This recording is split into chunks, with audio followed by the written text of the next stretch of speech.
Hello and welcome to Property Money Trees Maximising Property Values, the once a month show where I break down the steps of how to recognise, enhance, and then extract the values in property in order to create wealth. Would you like to find out how you can benefit from the steps of maximising property values? This is even if you don't own a property yet or have a deposit. If that's a yes, then you're in the right place to find out. My name is Patricia Faber, and although many know me for my work as a solicitor, on this show you will be getting the benefit of my 30 plus years worth of experience of maximising property values, experience which has given me a net worth in millions. So who might benefit from listening to this show? Literally anyone with an interest in creating property wealth. Welcome back. So this month I'm still on the renters' rights bill because there's so much in it and we all need to become aware of what our obligations are going to be as landlords going forward.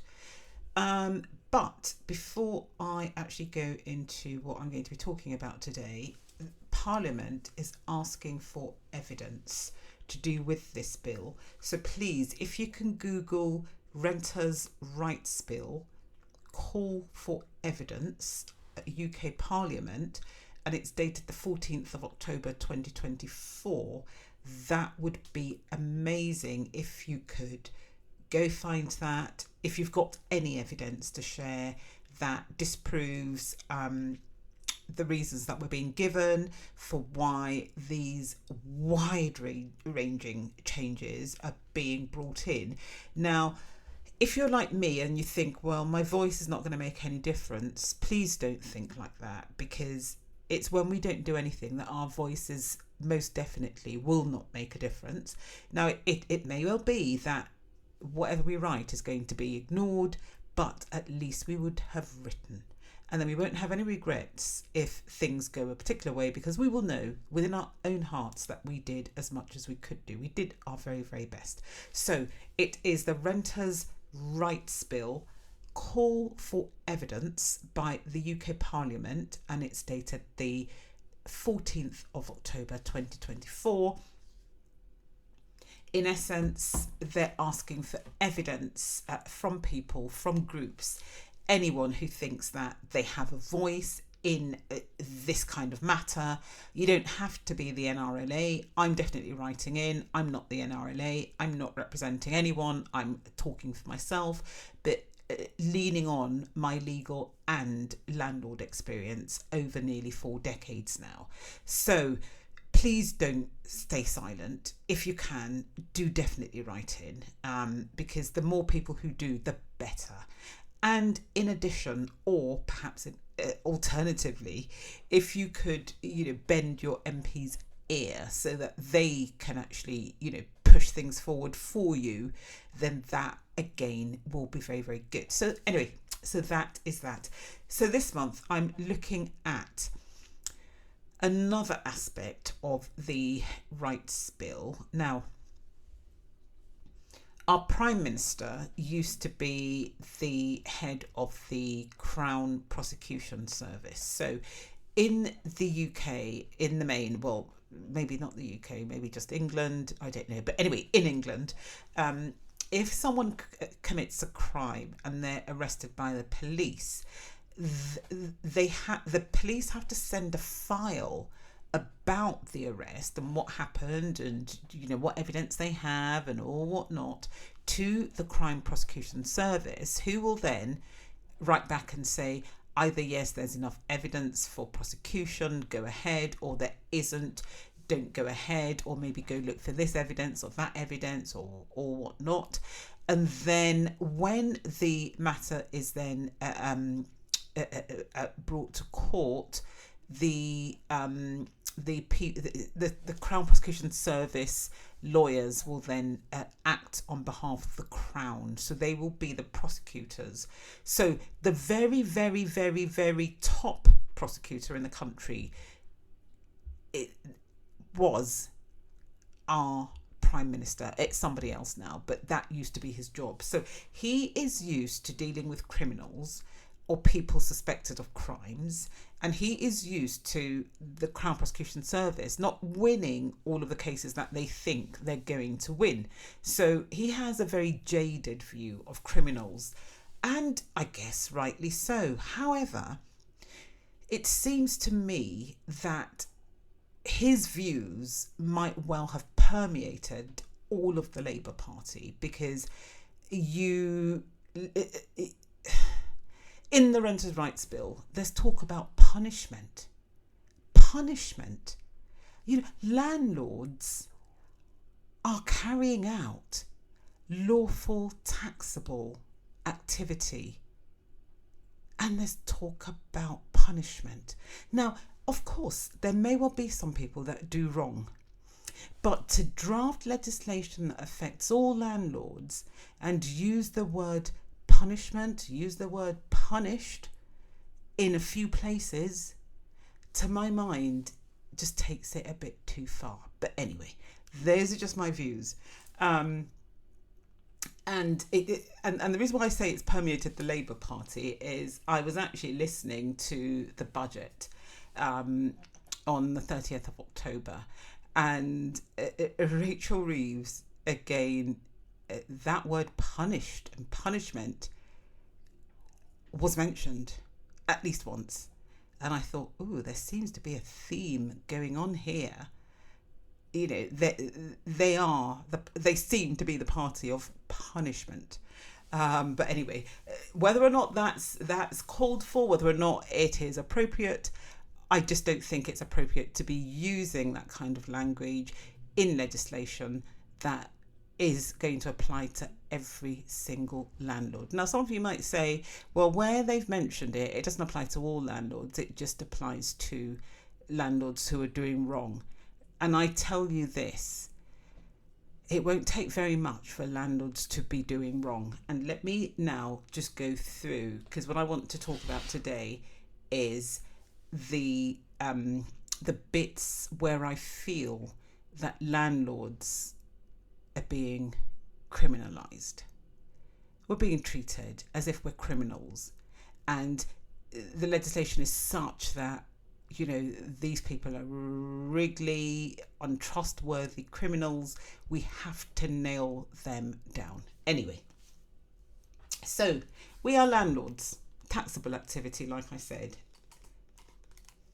That is what we're doing. But in terms of enforcement, this is what is being proposed. Now,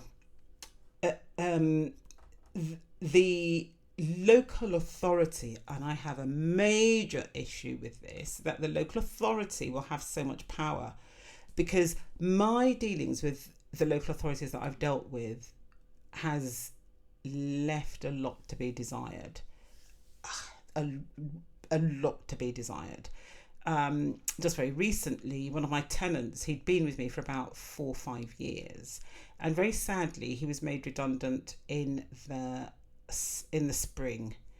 Now, I didn't know anything about this until last month when he rang me to say, Patricia, I might not be able to pay next month's rent on time because I've been made redundant and I've been paying my rent from my redundancy pay, but that's actually now run out, and I've applied to cash in my pension, and when that arrives I will be able to pay you. And I thought, oh my word, what is he talking about?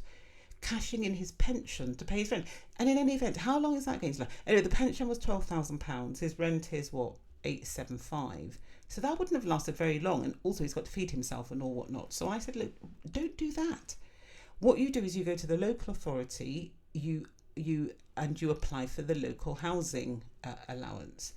Now, bearing in mind that I've had a long relationship with this guy, I felt it was the least I could do. And,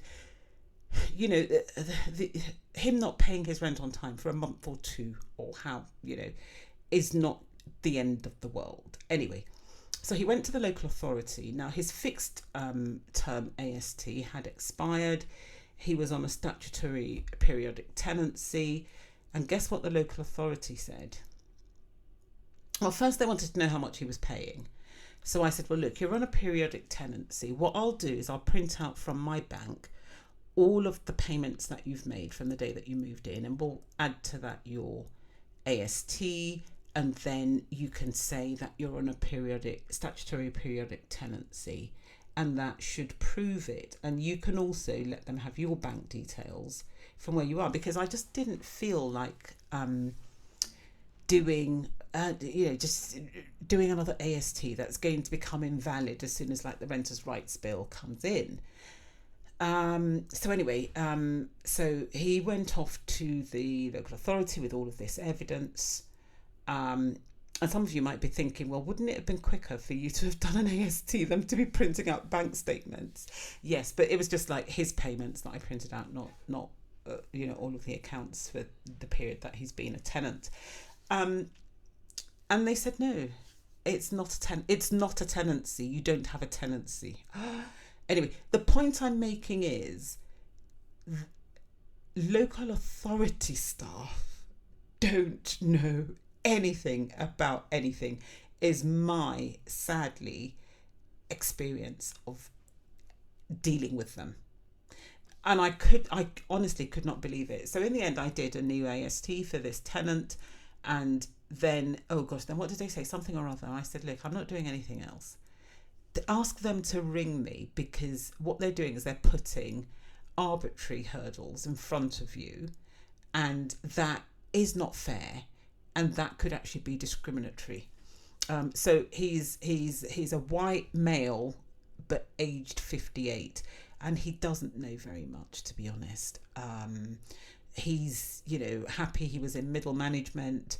I guess he worked his way up to that, and now he's been made redundant. Anyway, so that is my experience of local authorities. And also with local authorities, what I have found, and I don't know whether or not any of you have had the same experience, so where a tenant moves out, then the landlord becomes responsible for council tax. All of a sudden, so they've got my details, and there's one particular local authority that I'm thinking about right now, and I've said to them time and time again, on this one property, please send anything to my home address. This is my home address. This is my email address. But then I'd never get anything to my home until they send me a liability order. Oh goodness. And then I say, you've sent me a liability order. Why have you sent me a liability order? Oh, because we sent you a bill and you didn't respond. You didn't send me a bill because I've not received any bills from you. Well, our computer says we sent things out. And this carries on. And I argue with them all the time until they just cancel their silly liability order, and they're trying to charge me for legal fees and extra money. I just say no, because if I'd received it, I would have paid it. And with that particular authority, actually, I then said to them, I said, look, here are my bank details, take it out by direct debit, because it's a property that I've owned forever. So we've been having this dance over literally decades. Yeah, but it's never ever really worked out well. So now that is a local authority, and that's that is my experience of them. And yet another one tried to enforce a council tax bill which was in somebody else's name, no idea who that person is, in an account, no idea what that account is, but they were there, turned up at the door, knocking on my tenant's door to say that they were bailiffs enforcing council tax. Oh, honestly, you just could not make these things up. So local authorities will be able to ask a relevant person. So a relevant person could be yourself, a tenant, or your letting agent, for information about your private rented sector activities. So residential lettings.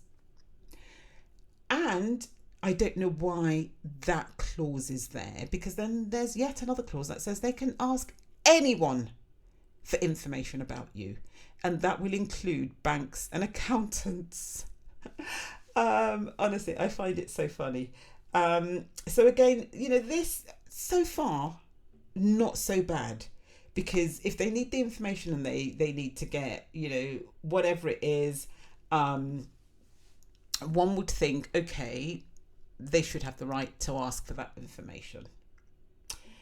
However, the rights bill goes on to say that they also have a power to enter business premises without a warrant. So a warrant is usually permission from a magistrate to say, yes, you can go into this particular premises. So, and before a magistrate will sign, one of those things, or justice of the peace, the police would normally have told the person why it is that they need to go and gain access to that person's premises. So that there are some checks in place. So you can't just say, oh, I don't like that person, I just want to go and shake them down. You won't get a warrant for that. Not that anyone would actually seriously say that, but it's just to give you an idea. You have to actually make out a good and credible case before you can get a warrant. And police can't actually just barge in and say that they're looking for evidence. However, local authorities will be able to do that. They will be able to access business premises without a warrant. Now, we're talking local authority people here, and this really worries me. It worries me from a human rights perspective. Now, if we think about all the fights through time about people just wanting to protect their rights, we've got women's rights, we've got, black rights, we've got, people have fought and people have bled for their rights. But it seems as if just for being a landlord, all of those rights could be trampled upon. Now, if you're old enough, and most of you who listen to this are not going to be old enough, way back in the late 70s and early 80s, there was lots of unrest in London and up in the Midlands, where black people were not happy about the way that the police were stopping and searching them. And it was believed that the police were using that particular power in a discriminating manner. So there were riots, and an inquiry, was set up to look into this. I think it was by Lord Scarman. Anyway, the conclusion of the inquiry was that yes, black people were being discriminated against regarding the stop and search powers. And what then happened was a piece of legislation was brought in to protect people's rights as against the police. So the police on the one hand and individuals and citizens on the other. And Parliament at the time believed that people needed to be protected from the police.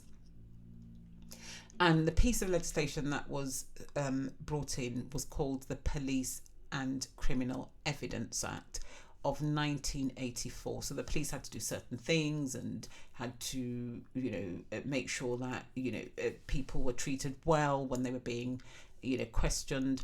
Otherwise, whatever evidence that the police secured would not be admissible, and also the police could be liable in damages. So the Police and Criminal Evidence Act of 84, you might hear people talking about PACE, and if you're old enough you will know what I mean by PACE and the sus laws and or whatnot. Anyway, so to me, rights are very, very important. And people are saying, oh, do you know what is the big deal? For me, it's a massive big deal that local authority staff will have the power to enter business premises without a warrant. So that is just so it is so worrying, and they can turn up at anyone's door if they suspect that residential letting is happening there, and they can take computers, they can take documents, and then if you want your document, they will charge you a fee to let you have your documents. So say, for instance, you need your documents for tax return purposes and you don't know when they're going to release them. They're only allowed to hold on to them for 3 months unless they need them for longer, in which case they will let you know that they need them for longer. So what's the point in saying 3 months if all they have to do is just say, oh, well, we need them for longer anyway? So it's these kind of things, and I hope some of you can actually make sense of what I'm saying today, but I feel extremely strongly about this. And if you can put in any evidence about this renters' rights bill, so regarding all of the bits that I'm talking about today, I've been in my submission to Parliament, I am literally talking about the law and the history of the law, because I really do not think that this is appropriate. Local authorities are not well equipped to deal with the powers that are being given to them, and one of the things as well is that they might say, oh, do you know what, we'll send our people for training.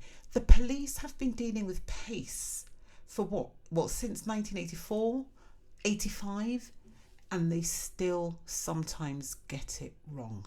They have structures put in place to make sure that they're actually adhering to PACE. But like I say, sometimes they still get it wrong. And yet local authorities are being introduced to this with no training, no experience, people who don't know what a statutory periodic tenancy is, people who don't know that they can't enforce a council tax bill against someone else. They're the kind of people that are going to be administering this kind of power, which you honestly would not. I'm shocked that this kind of power is being contemplated in the context of people being landlords in a society that upholds democracy. I'm really staggered. But anyway, I hope this is not it's not a ranty type of podcast. But the more importantly, if you can write into Parliament, that would be great. If you've got nothing to write about, don't write. If you've got something to write about and you don't have the time, honestly, not a big deal. But if you have got the time and you feel passionate about this, please just do it. Even if what you write gets deleted, you will not then have any regrets to live with. And on that note, I'm going to say over and out for this